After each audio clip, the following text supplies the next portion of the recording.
Hello everyone, welcome back to today's topic of the day. Today we'll be discussing about OPEC+. Now many Western countries led by United States allege that OPEC+ is behaving like a cartel, determining the supply of oil and influencing its prices in the world market. Now let's see what is OPEC. The Organization of the Petroleum Exporting Countries, or OPEC, is an intergovernmental organization established in 1960 at the Baghdad Conference by Saudi Arabia, Iran, Venezuela, Kuwait, and Iraq. Now currently it has 13 members, viz. Algeria, Angola, Congo, Equatorial Guinea, Gabon, Iran, Iraq, Kuwait, Libya, Nigeria, Saudi Arabia, the United Arab Emirates, and Venezuela. The objective of the organization is to coordinate policies with respect to petroleum demand and supply to ensure fair and stable prices and steady income to oil-producing countries. It has headquartered in Vienna, Austria, although Austria is not an OPEC member state. Now what is OPEC+?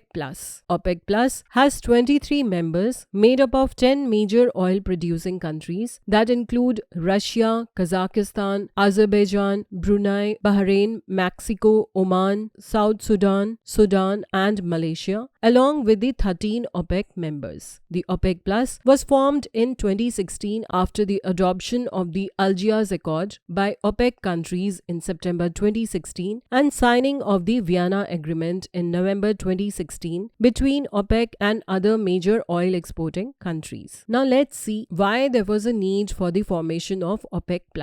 Now, due to the shale oil revolution in the United States in 21st century, the US outtook Saudi Arabia as the world's leading oil exporter post-2014, thereby challenging Saudi Arabia's status as the dominant oil-producing country as well as the global swing supplier. Now, entry of more US oil into the market allowed oil-importing countries to diversify their trade partners and enabled them to negotiate lower prices. This also ignited a debate regarding US interests in the Gulf, given that it could give US foreign policy in the Middle East more flexibility as it will no longer be driven by oil interests. This also raised concerns among OPEC members, especially Saudi Arabia, the de facto leader of OPEC, which served as a key reason for the formation of OPEC+.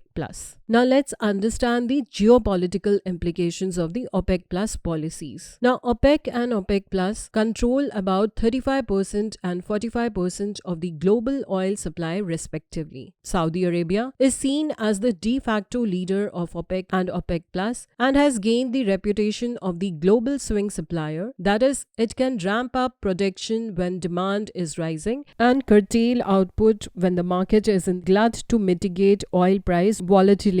The establishment of the OPEC+ has accelerated oil price recovery and benefited the oil-producing and exporting countries. It has also proactively taken steps to manage oil supply and demand during periods of crisis like the COVID-19 pandemic as well as during the Russia-Ukraine war with adjustments to oil production quotas. Now the OPEC+ policies also have a significant impact on India and China, two of the largest oil-importing developing countries. As the OPEC+ producers largely target high oil prices, it can worsen inflation, widen the current account deficit, and depress economic activity in the net oil importing countries. India imports around 65% of its oil from the OPEC countries. Now let's focus on the internal conflicts and challenges. There have been many instances of standoff or disagreements within OPEC+. One such instance was the Russia-Saudi Arabia price war of March-April 2020. Indonesia withdrew its membership from OPEC+ in 2016, expressing dissent over the organization's production cut requirements. Qatar also withdrew its membership from OPEC+ in 2018 on account of the Saudi-led blockade. Now coming to the way ahead, several European countries have embarked on robust energy transition programs. Many of the oil-exporting Arab countries such as Saudi Arabia, UAE and Kuwait have also initiated plans to diversify their economies to reduce dependence on oil revenue. Thus, it remains to be seen if OPEC Plus can continue to calibrate its policies in a rapidly evolving domestic and global energy security situation for the benefit of its members. Now that was a little bit about the topic. Let's take a practice question. Consider the following statements about Organization of the Petroleum Exporting Countries, OPEC. Statement 1. OPEC is an intergovernmental organization established in 1960 at the Baghdad Conference. Statement 2. It is headquartered in Vienna, Austria, although Austria is not an OPEC member state. Now, which of the statements given above is or are correct? You may take a moment and give your answer in the comment section below.